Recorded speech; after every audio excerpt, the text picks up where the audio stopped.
I never imagined that my peaceful move to the suburbs would turn into a full-blown turf war, not over fences or noise complaints, but over where I parked my own Jeep in my own driveway. It began innocently enough, just a teacher settling into a new town. But within weeks, I found myself locked in a silent battle with a woman who thought she ran the neighborhood, and, frankly, almost everything else. Little did I know, the quiet cul-de-sac I chose would become the stage for a dramatic power struggle, complete with midnight doorbell showdowns, fake violation notices, and a 911 call that changed everything. About 3 months ago, I moved into a cozy 3-bedroom home in the suburb of Pine Ridge Estates, a tidy, well-kept neighborhood governed by an active and extremely hands-on homeowners association. As a newly hired high school teacher at Westfield High, I was excited for a fresh start. The house was just right, not too big, not too small, with a simple 2-car driveway and a lawn I could keep in shape without much trouble. Everything seemed perfect. I was focused on settling in, prepping my new classroom, and adjusting to life in a place that seemed straight out of a real estate brochure. But beneath the manicured hedges and color-coded mailboxes lurked an atmosphere of quiet control, one I hadn't yet detected. My first encounter with Linda Harrington came during the neighborhood's welcome mixer, a seemingly friendly gathering that, in hindsight, felt more like an audition. She marched over to me with a grin so rigid it seemed to crack at the edges, clipboard in hand and posture so straight it could cut glass. "You must be the new teacher at Westfield," she said, sizing me up as if assessing a possible threat. "I'm Linda Harrington, president of the HOA and treasurer of the school board. Welcome to Pine Ridge Estates."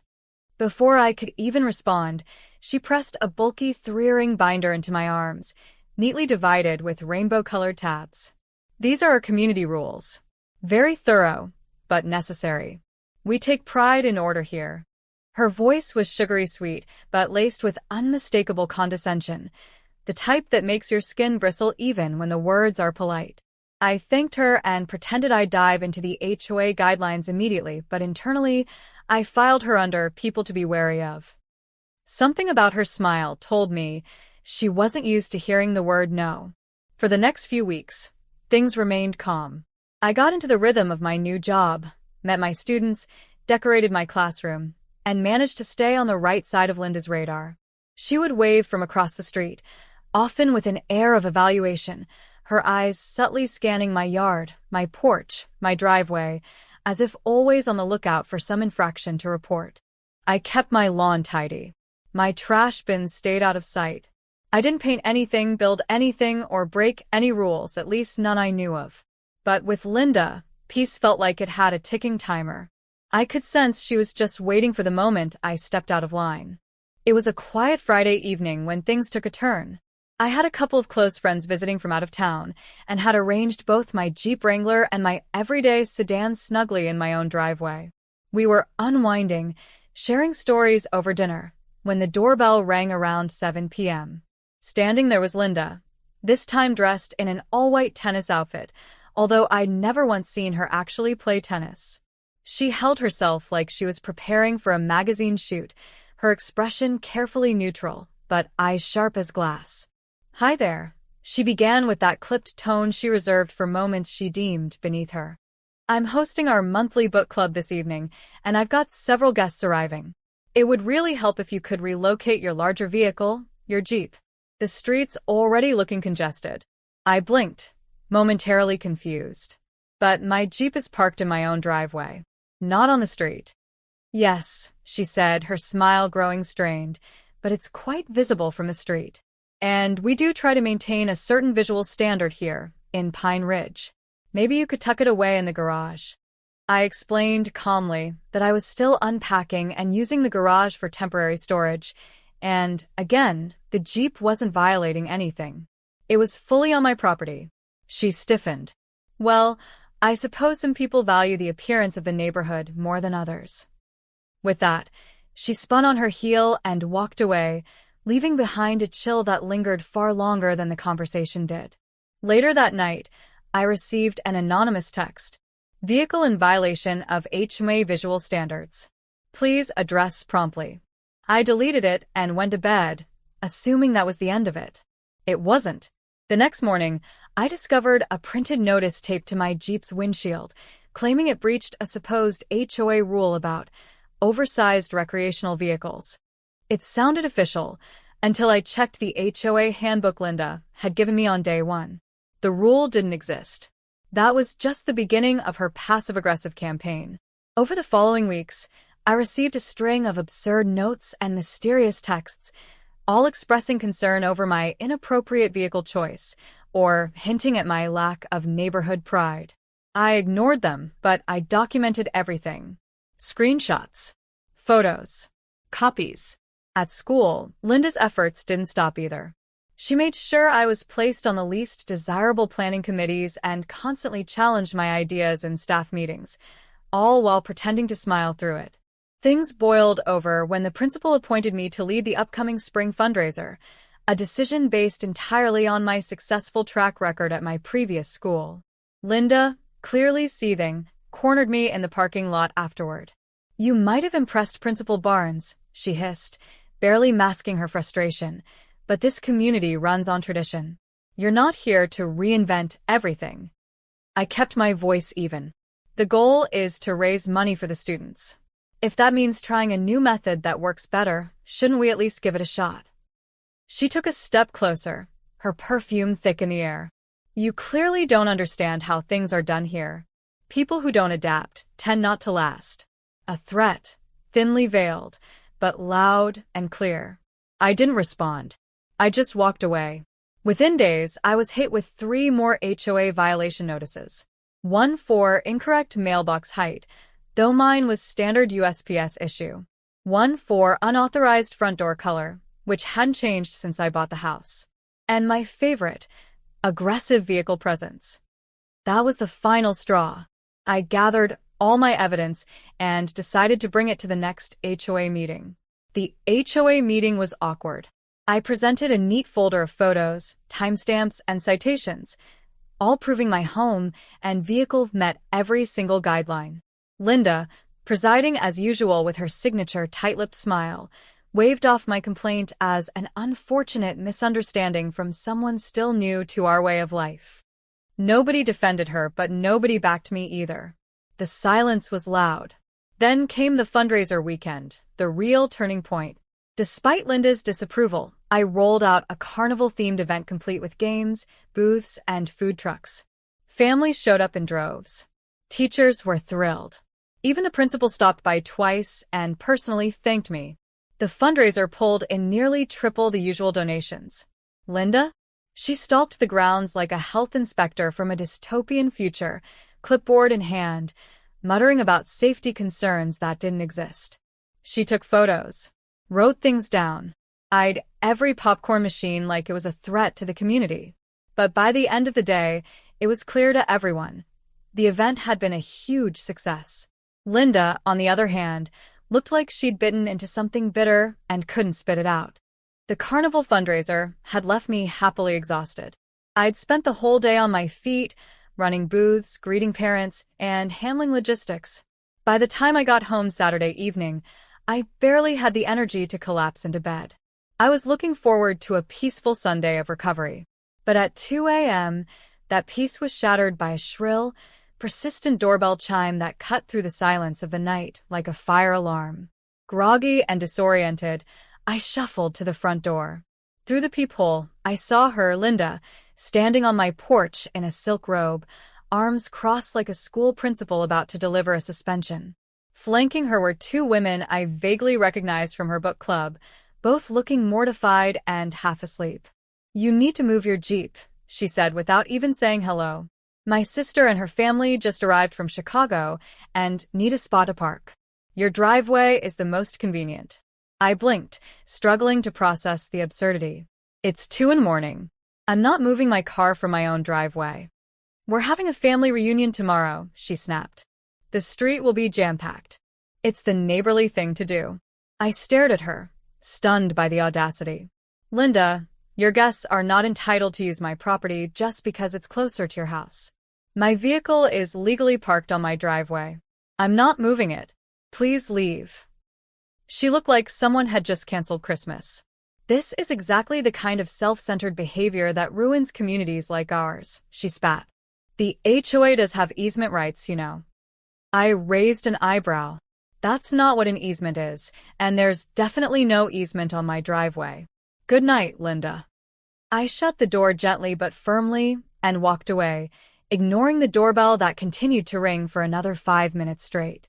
I thought that was the end of it. I was wrong. At exactly 4:03 a.m., I was jolted awake again, this time by a series of sharp, authoritative knocks on my front door. My heart raced as I peered through the peephole to see 2 uniformed police officers standing on my porch. I opened the door, confused and still half asleep. "Good morning, ma'am," one of them said, his tone professional but weary. "We received a 911 call reporting a trespassing incident and a potential threat at this address." I blinked. "What?" "I've been asleep for the last 2 hours." The second officer shifted awkwardly. "The caller claimed you were obstructing access to a community easement and made verbal threats." And just like that, everything clicked. From across the street, Linda emerged from the shadows of her porch, arms folded triumphantly, as if she were watching a courtroom drama unfold in her favor. I took a deep breath and steadied my voice. "Officers, this is all a misunderstanding. My neighbor wants me to move my car from my own driveway so her visiting relatives can park there. There is no easement on my property. I have the deed and survey if you'd like to review them." The officers exchanged a knowing glance. The older one let out a tired sigh that spoke volumes. This clearly wasn't their first neighborhood nonsense call. I invited them inside, gave my statement, and handed over copies of the harassment records I'd been keeping, texts, violation notices, even timestamps of the earlier confrontation. While we were talking, Linda stomped over, now dragging along a groggy man who I assumed was her husband. "Officers, I demand that vehicle be towed," she announced. "It's violating our HOA standards." Before she could say another word, the senior officer cut her off.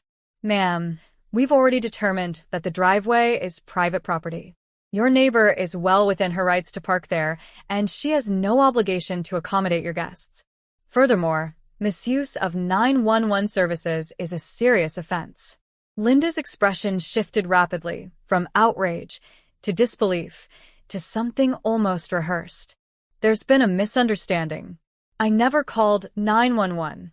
I was merely worried about suspicious activity." The officer remained stone-faced. "Ma'am, we have the recording of your call. I suggest you return to your residence immediately. If you have legitimate HOA concerns, they can be addressed during appropriate hours through proper channels, not emergency services." Her husband gently tugged her away as she muttered something about community values under her breath. The officers offered a polite apology for the disturbance and left. I managed to squeeze in a few more hours of sleep before my alarm went off. That morning, I sat at my dining table with a strong cup of coffee and filed a formal complaint with the HOA board, attaching everything: the 911 incident number, my documented harassment records, and a full statement. But I didn't stop there. I forwarded the same packet to the school board, where Linda happened to hold the influential role of treasurer. I made it clear I wasn't looking for drama. I just wanted the intimidation to stop. 3 days later, I received a surprising email from the school board president inviting me to a meeting. When I arrived, I wasn't just greeted by the president. The entire board was there, including the district superintendent. Turns out, my complaint triggered something much bigger. An internal review had uncovered serious irregularities in the way Linda had been handling school fundraiser accounts. According to their findings, she'd been quietly funneling school donations into expenses completely unrelated to education, including legal consultations for the HOA and even funding community events that doubled as promotional appearances for her husband's city council campaign. The rabbit hole was much deeper than I expected. As the school board meeting progressed, what began as a response to a neighbor dispute quickly unraveled into something far more serious. The district superintendent detailed the results of their preliminary audit. Linda, while serving as treasurer, had been quietly redirecting thousands in school fundraising money. Some of it was used to cover legal fees tied to HOA matters. Others traced back to hosting community events that suspiciously aligned with her husband's political ambitions. In short, she'd been using school donations as her personal slush fund. Within days, a certified letter arrived from the HOA. It was firm and final. An emergency session had been called. The result?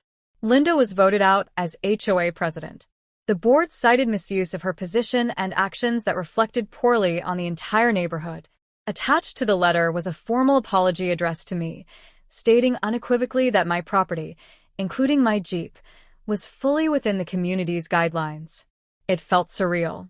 After months of underhanded tactics, fake rules, and neighborhood intimidation, the woman who tried to run Pine Ridge like her personal fiefdom had finally been held accountable.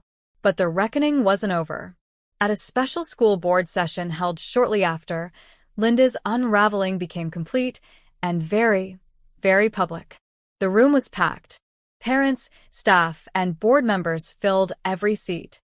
As the superintendent methodically outlined the financial discrepancies, Linda sat frozen in place, her once perfect composure beginning to crumble with every new revelation. Then came the final blow. In order to avoid formal criminal charges, she would be required to repay $23,467, the full amount misappropriated from school funds, in restitution. A gasp slipped from her lips. Her perfectly polished hands trembled as the paperwork was handed to her. She looked around the room, once full of people she considered allies, and saw only cold eyes and turned backs. "I've done so much for this community," she whispered, voice cracking under the weight of disbelief. But nobody responded. Her reputation, her control, and her carefully crafted image had shattered under the weight of her own entitlement.